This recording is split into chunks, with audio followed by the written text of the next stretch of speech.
welcome to today's episode of the Small Business Enterprises with myself and Jamie Heaslip. Today we're delighted to be joined by none other than Tommy Bowe. Everybody will know Tommy, so not much of an introduction to be needed. I don't know why I feel like I'm a bit of an outsider in this triangle here at the moment with no rugby experience, but anyway, we'll try and see how we get on. We'll keep the rugby to a minimal.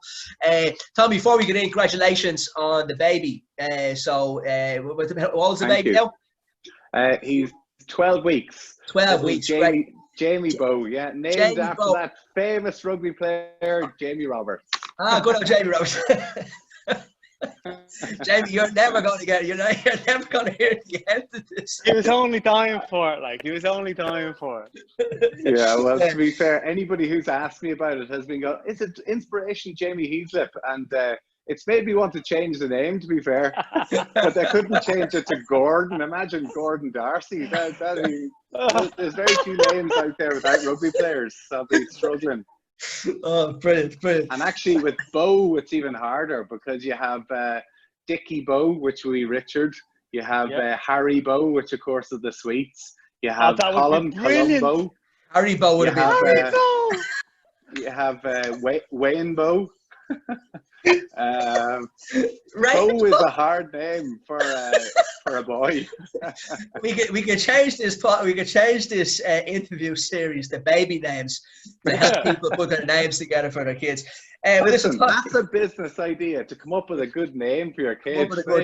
You give us your surname, we give you the best suitable first names. Look, Tommy, thanks a million for coming on. I much appreciate it. I know obviously from a lockdown point of view, it must be difficult with a newborn, but can we just go, suppose it all happened together though, so the baby was born a week before lockdown. So can we take a look at life after retirement? You retired 2 years now, wasn't it? From 2 years, 2 years. Yeah, pretty much. Obviously you've been very, very busy on TV. You've been very busy from a business point of view with the closed shoe ranges. So can you take us up to business life up towards lockdown and what it was like to adjust maybe, or before we even get the adjustment part? Well, it's been hectic. You know, I'm very fortunate since retiring. I kind of made my own decision when I wanted to retire, which gave me a perfect platform to be able to move fairly smoothly from finishing rugby to go into the real life. Yeah. And I got into working with Air Sport to be the host of their show for the Pro 14, which was an incredible opportunity for me because most players go straight into the punditry role, and that was an area that I felt very comfortable at, but I wanted to try and push myself to try and learn to see if I can give myself the challenge of being the presenter and learn how to throw to breaks and to open up questions, to open up conversations. So that was been a real learning curve for me since retiring, and it gives me that real buzz. You will never get the buzz of running out onto the Aviva Stadium or scoring a try against Leinster in the RDS. It didn't happen too often. There's a bad line. There's a bad connection, Tommy. Sorry, we didn't get that piece, did we, Jamie? We better cut that part out. Yeah. But see, when you're about to go on air and they're in your ear and they give you a countdown 3, 2, 1, it's an incredible buzz. So that's given me the buzz that you need when rugby finishes. And then from the business point of view, the shoes are actually gone into their 10th year this year. Lloyd and Price footwear, it's our 10th year. Wow. And 15 Kings is our 7th, 8th year. So we're in over 200 stores all over the country of Ireland. And business up until coronavirus has been going really well. But yeah, literally as soon as baby Jamie arrived, everything has shut down, and it's been a real shock to the system for me personally from a business point of view. And I suppose for the world, as we all know. And Tommy, just before we get into COVID, so can you talk me through the 10 years and the 8 years then? Is an association or brand? So, because I'm going to be honest in this, I don't know from when you finish, most players, when they finish their careers, they obviously roll on to different businesses and develop. Yeah. You seem to do it quite early in your career then, obviously 10 years ago. So what was the link in? How did it happen? Or what was your involvement in the company or the brand? Was it much? Was it on a small scale? Did you up it then after retirement? Or just talk us through that if you don't mind. So as a player, I always felt it was important to have something outside of sport. I needed a release. So I studied construction engineering. I did a postgrad in business management. So I always had something going on alongside actually playing. And then 10 years ago, I was actually at the Ospreys. At the time, it was towards the end of 2009. Two brothers from Monaghan who were involved in the footwear industry, you know, they're friends with a friend of mine. They approached me, said that they're thinking about launching a new footwear brand, and they wanted to know if I wanted to come on board with it. Now, a lot of players I know had got involved in bars and cafes and restaurants. Jamie is one of them in recent years, but footwear was nothing that I knew about, but it was business and I was interested in it and was different. And I've always tried to do something a little bit different. So at the start, it was very much about just putting my name to it and trying to promote it. But then 2 or 3 years later, that's where I approached them about trying to take on the clothing, and something I wanted to get a lot more hands-on in and involved in design, because it's hard to know the shoe game, you know, to see the trends. I'll give you an example. When we first started off, we had 15 different styles. Now, on that first range, there were maybe 3 or 4 that I thought were going to be great sellers, and the rest of them wouldn't sell. So I took them into Ireland camp. There were 30 players, and I offered them all 1 pair. And I said, right, lads, all pick a pair, and and put your size, and I'll bring them in. So I thought 3 or 4 of the pairs to be picked, and that would be it. But 14 of the 15 styles got picked. Wow. And that blew me away, because that showed 30 guys who were all quite similar backgrounds, similar sports people, all had such different tastes. And that's something that really hit me, and that's something that I've learned as the years have gone on. Right, very good. So testing the product, rule number 1. Very good. Well, that's it.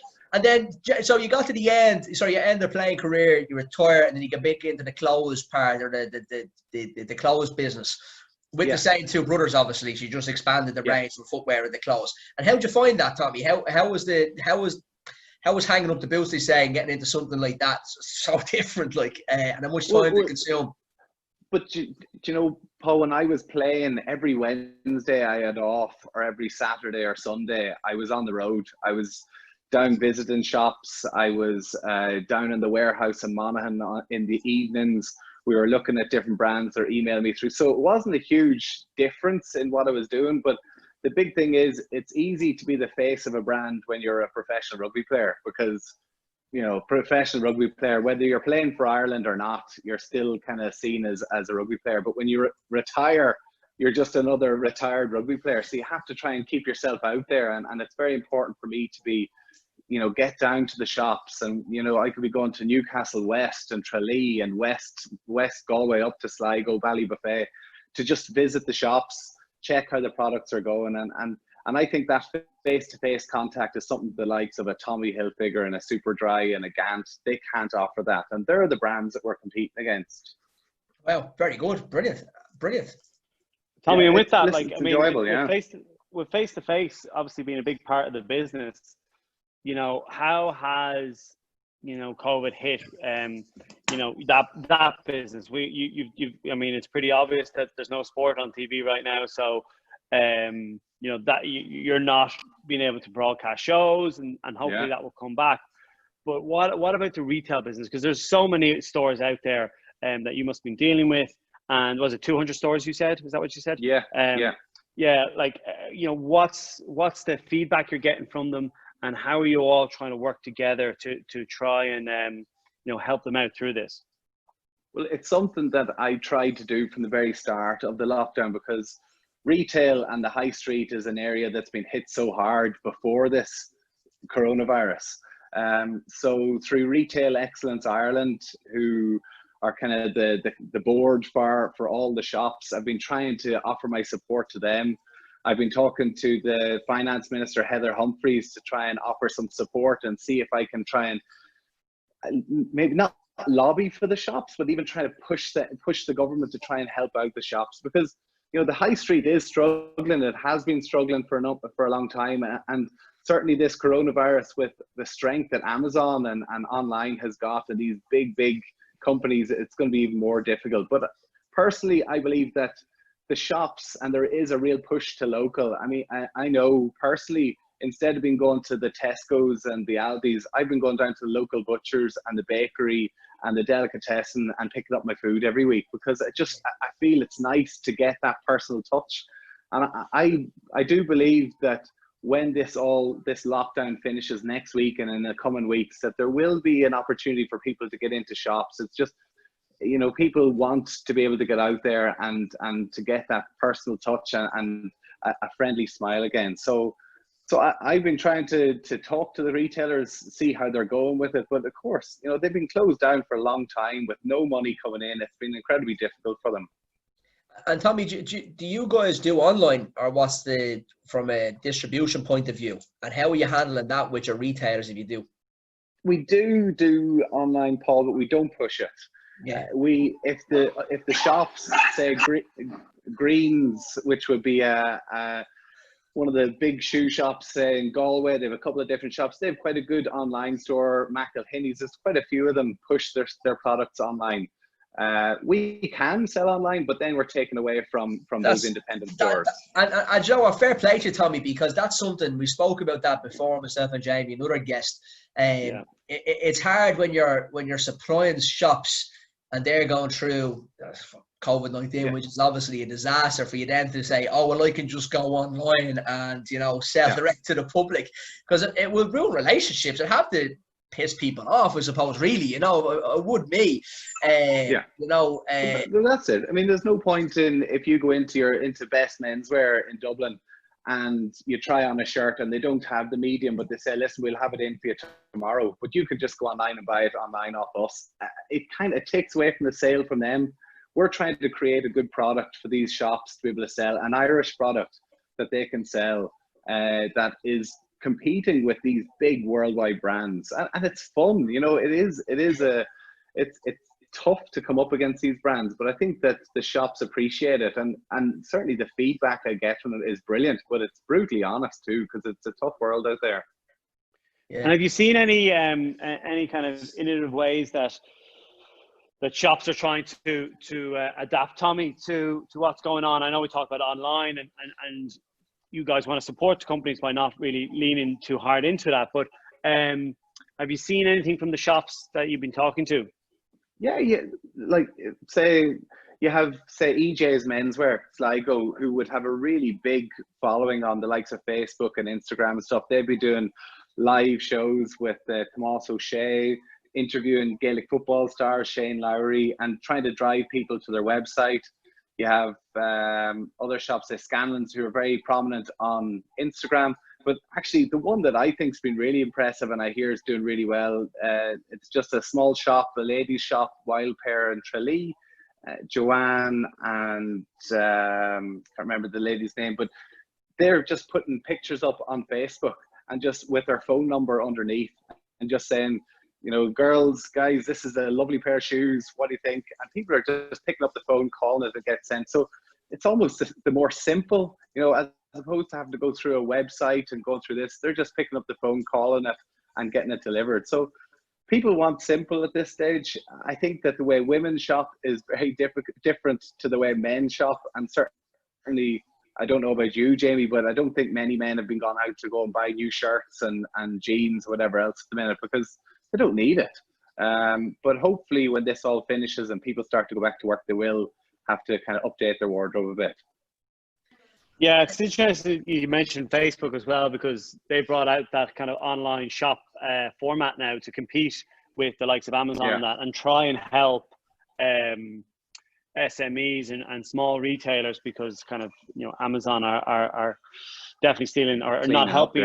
They're not helping kind of, you know, high street shops like you said. But it's great to see that they're at least leaning into it, these shops, because I think there is a trend. We've talked to a lot of people around communities and buying local and supporting local. And I think it's a trend that will hopefully continue long after kind of lockdown has kind of loosened up. But it's interesting, like that what we're trying to spot here is the commonalities. And one thing that we notice a lot of, and it started out actually in the fashion industry, is collaborations.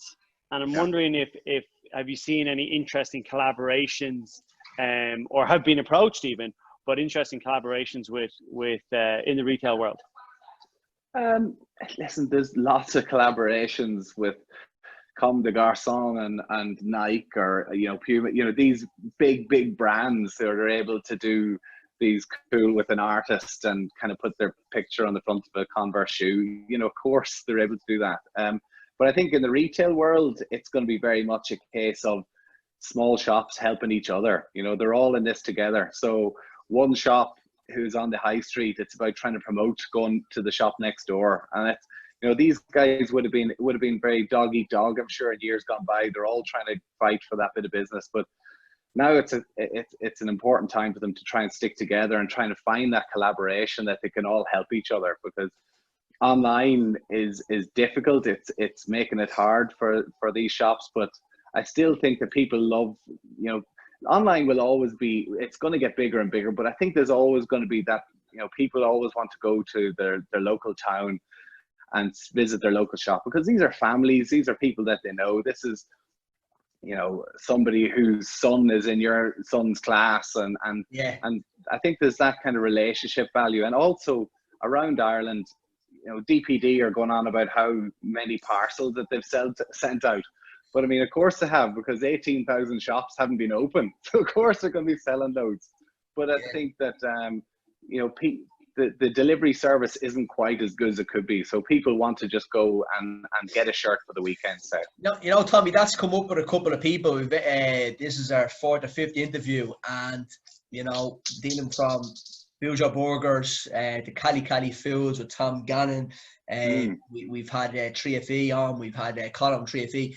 And that whole DPD thing, we don't seem to have cracked the infrastructure around logistics in this country, because there's a lot of failures happening in that system, and people are nearly hesitant to put their brand to it now. Like, Granny's interview spoke about how Bujo could nearly have gone nationwide, but didn't really, because they couldn't rely on burgers getting to the destination on time, and that was going to destroy their brand. So I think that may be fantasy that online is great at distribution. I don't think we're set up for it almost. Or maybe, sorry, not us, the TBD or Post or whoever's going to be looking after the delivery service. I think that people forget about that a lot, It's good. It's good. You're right. It's great to get people back. Forget about the cost as well, Paul, don't they? They forget about the cost involved in it, because and the experiences around it as well. Like Tommy, you talked a lot about trying to work with these local people who, their families are integrated into communities, you know what I mean? And there's an experience when they go to the shop. You talk about face to face. You do have that disconnect then and you don't control that end part of the experience, essentially, which is really, really important when, you're trying to establish your, like, that 1,000 true fans kind of strategy, I think. Yeah, well, I think that the big shops, the big retailers, I think, are going to struggle the most with this. I think the small retailers will actually come through quite well, the good operators, because, they know what works for them. They know that they have the same clientele and people coming in. And I think that exactly the whole distribution side of DPD and on post and stuff, there is definitely scope for these retailers and shops all over the country. It's not just clothes and shoes. It's, local laundrettes, it's going to be restaurants and bars, all this. So it's a big, I mean, if you think about it, retail amounts for 1 in 10 people employed in Ireland. I mean, which is a huge figure. Now that includes the likes of the Tesco's and these big superstores, but then you have the delivery drivers, you have then the manufacturers. So if the government and all let, it's well, that's it. If the government, everybody really, So if the government let all the shops and the high street fail, then there's going to be a knock-on way down the chain, because if they've given massive grants to manufacture, but if manufacturer are making all this stuff but they've no one to sell it, it's not much good. So and Tommy, what would you like to see happen then, I suppose, from the point of view of speaking to the Excellent Ireland and all these different bodies, or even talking to the government officials? What would you like? What would you think would help them? Oh, like, as in, it's okay, you can throw cash at it, but is there anything else, or is there any? Well, they need to throw cash at it. That's really it. I mean, they're being offered loans, and I know Flender there are offering great rates on loans, I'm sure, but as a 0% loan is great for 6 months, but then it goes to 4.5%. So, I mean, normally, when you take a loan, you buy a new van, so your distribution is better, or your refitting your shop. I mean, they're getting nothing for this loan. I mean, they need liquidity, because certainly in the retail and clothing game is that, like, the last couple of months they'll have had no profit. So when it comes to August, when we bring in our autumn winter collection to the shops in August, September, they're going to have no money to pay for it. And then when it gets to, if they don't have a great Christmas, how are they going to pay for their spring summer range? So I think the government need to try and offer more grants. I know they're being given startup grants, maybe 5 grand. That's to cover PPE the commercial and rates, though. They have something in the commercial rates, isn't it, where you can claim back on your commercial rate that was paid already, which is a small start, I suppose. But you're right, they just need to flood them with cash now at this stage and help them get over it and help them to be able to get stock in and continue, because it only takes, that's only like a 3 or 4 month period. But you're right, Tommy, if they don't have enough cash, or they're nervous about buying in new stock and customers stop coming because they can get the newer stock in the bigger centres, are going direct online to whether it's a competitor of yours. They want the Christmas is going to be a disaster, and that's it. It's game over. It's very close to the edge for them. The shops will all reopen again. There's no doubt about that, because they've all had a rate holiday. They've had no VAT. They've had their employees being looked after, so they will actually all be looked after. Okay. But they've had no money, so they'll make no margin, or very little margin. They'll have to go on sale to just try and clear stock. So it's going to be difficult times, but it's not as if retailers are the only ones in this situation. Everyone is in this situation. It's unprecedented times, but I think that we're not going to see the knock on for another at least 6 months to a year to 18 months. You know. Yeah. No, I think. I know I didn't realize I was speaking to you about the autumn collection into the Christmas, and how crucial that would be for so many of the retailers, that if they don't get 2 good periods or 1 good period, it could really crucify them after this. So Tommy, you're looking for, sorry, not you're looking for, but you're suggesting, or we're all suggesting more cash for these guys to help with their businesses, which is easier said than done. But in fairness, government can borrow money as well from Europe at practically 0% now as well. So you think some kind of common joined up thinking should be able to source income or source funds at 0% from Europe and distribute them out. But I always find that every time you try to do anything innovative like that, it just falls flat on its face. It's very frustrating. But maybe this is different. Maybe from the pandemic point of view, with good people kind of lobbying together and trying to make these decisions, the money will trickle down. But like I said, look at this, Paul. Right. So if I live in Belfast here at the minute, I'm from Monaghan, but we deal with shops in Newry, and then you're dealing with another shop that's 6 miles away in Dundalk. Right, in Newry, they got a grant into their account of £25,000, where just straight into their account. Where the shops in Dundalk, which is 5 minutes away, got nothing. Maybe get 5 grand. So it's a different. You know, you're talking about just 5 minutes away, and the shops in the north have been given either £10,000, depending on the rateable value, to £25,000. So, you know, the shops in the south are at a disadvantage if they're trying to compete with those in the north. And of course, the furlough scheme in the north as well. I don't know whether that's seen as better or not either. And so they got I'm sorry, give me what was it based on? The rates? Was it the rates they paid already again? So if you have a rateable value, I think of it as over £15,000, I think it is, if you got £25,000 grant put straight into your account. And a lot of these shops, I know, I was speaking to them, they didn't even know where this money had come from. It just literally, they didn't have to apply for it. Yeah, so helicopter finance, a helicopter money just landed in their account. But that needs to happen, I suppose, or it's happened up the north. Now, again, I've spoken to Heather Humphreys about this. This money just doesn't come from trees either. It is difficult for the government to try and keep everybody happy, but that's the kind of difference that you're dealing with in this one island. Yeah, and actually, you know what? I would have always thought that we would have been ahead of the north in relation to that type of stuff. So I'm actually quite surprised to hear the north have been that proactive in relation to getting money into businesses' accounts and small business especially. So it's great. Hopefully we could take something from it. Tommy, in relation to what's next in relation for the business for you then, on the back of COVID-19, what are you doing? So obviously I presume once the country opens back up again and it's free movement, that you'll be in stores, you'll be helping them, and you'll be having a chat with them. But what are you guys doing yourself in relation to your own company? Are you still manufacturing? Are you still importing? What's going on behind the scenes? So we're having to do Skype chats with the likes of the factories for shoes in Portugal, and they're having to show us pictures of the shoes for next spring summer collection, because of course we can't get over there. It's made it difficult because we're trying to give the shops a good product, because they're under pressure. They need to have good product to be able to sell. So yes, for us, from our point of view, the autumn winter collection is pretty much on its way. The shops have already put in their orders, so we think it's going to be a really strong collection for them, and I hope that the demand will be there for it. And then of course into spring summer next year, we're trying to get the factories are all dying to get stuff up and going again. So but it's all been kind of over Skype and chatting and trying to give them ideas of designs that we want and keep it going from there.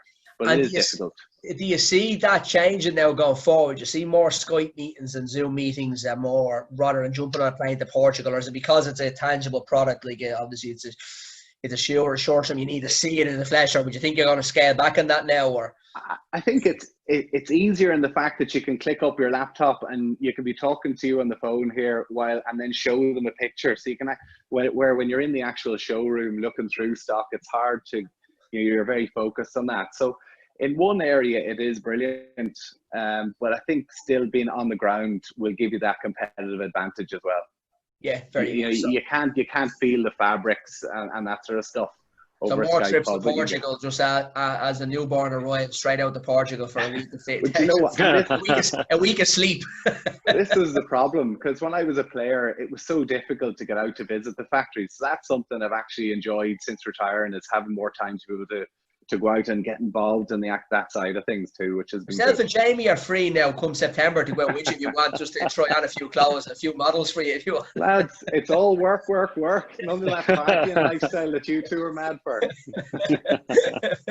Very good. So Tommy, look, in relation to then from COVID-19 and the retail, we've gone through what the retailers are doing. So obviously using Facebook more, Instagram more, trying to get their sales. Hopefully there will be some more government grants coming their way, and hopefully be way for them to be able to stay in existence over the next 6 months is really important, isn't it? This is like a lifeline they have now, is 6 months. So something really quick has to be done. And what do you think then, like after COVID-19, can you see people's habits change though? Because what I'd be fearful for, some people are promoting the fact that, like, my mum and dad are using Zoom. My mom's buying shopping online, which she never would have done in her life.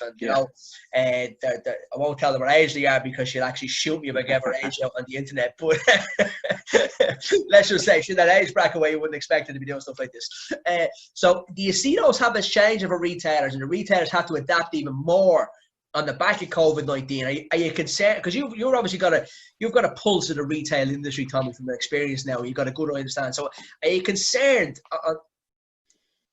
I would be slightly concerned, to be honest, in relation to how habits have changed and how people's habits. Well, maybe from a small town point of view, you mentioned people are dying to get back in and communicate and talk to the person and buy their stock, hopefully. Listen, I think cities are different, obviously, as well from out in the country.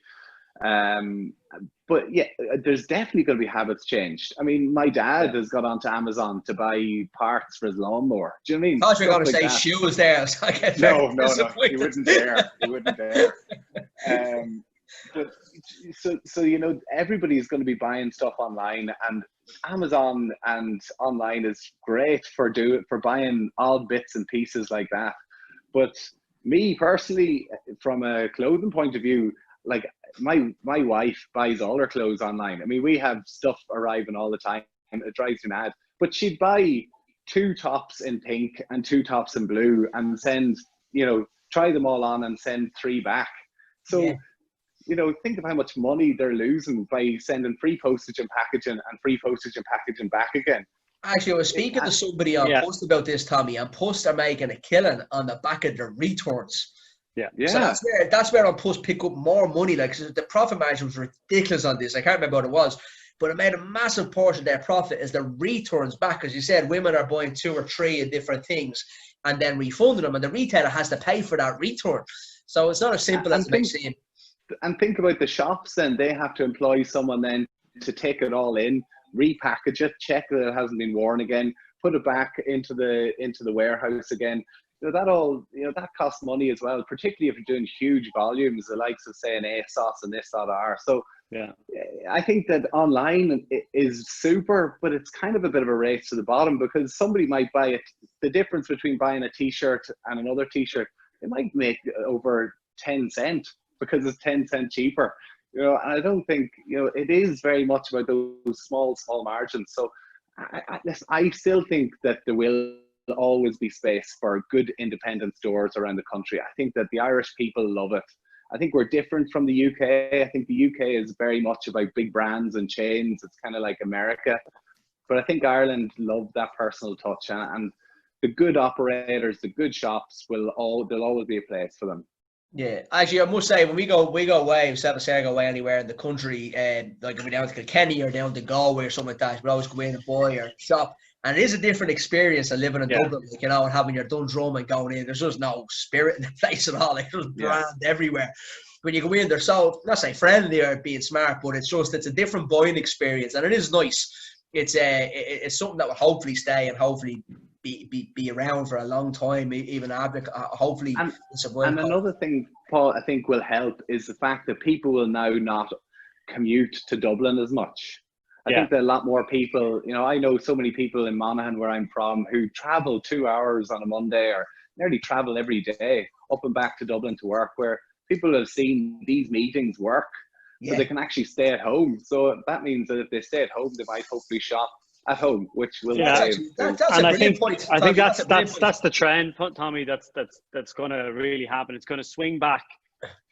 Like, we're not going to say it's going to swing completely back to everyone working from home, but it's going to swing back to a certain point where they're going to be at home a lot more, and you're going to see people shop local a lot more. And I think that's where, to your point, the smaller, really good operators will be able to kind of leverage that and really show the value of what they can bring to the table. And I think it's a great one. If I'm honest, I actually think that's a great one to end on, because like that idea of buying local, buying Irish, it's a different type of experience that you get from going to these big shopping centres. And they have their place too, right? But I think with this whole trend of working from home going to continue long into the future, that's where, the local store, be it your grocer, your deli, your bakery, like you were saying, Tommy, or your local clothes shop, that's where the real value is going to be for them going forward. Absolutely. Yeah, no, you're right, Jamie. I think you're dead right in that. And I think if anyone's watching, when people, anyone, someone watches this interview, when people watch this interview, please, hello.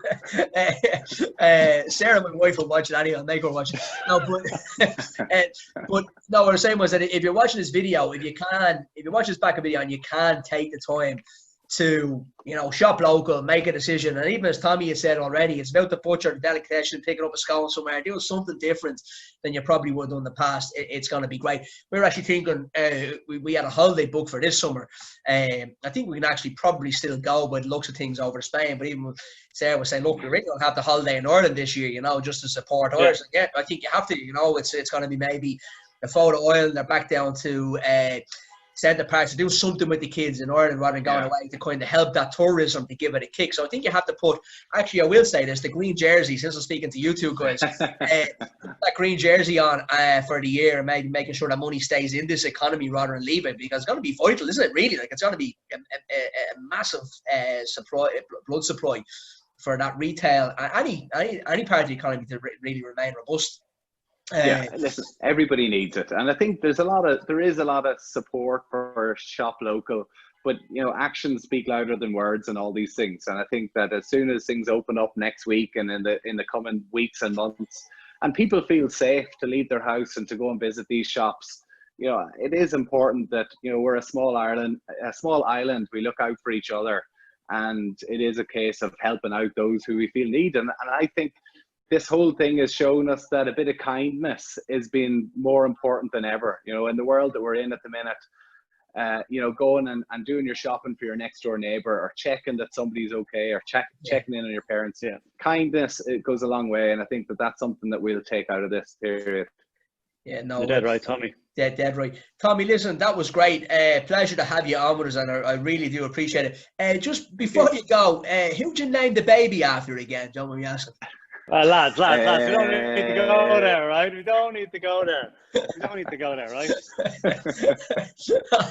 On that note, Tommy, it was an absolute pleasure. Gent, great to see you. Cheers, guys. And we'll chat to you soon. Thanks a million.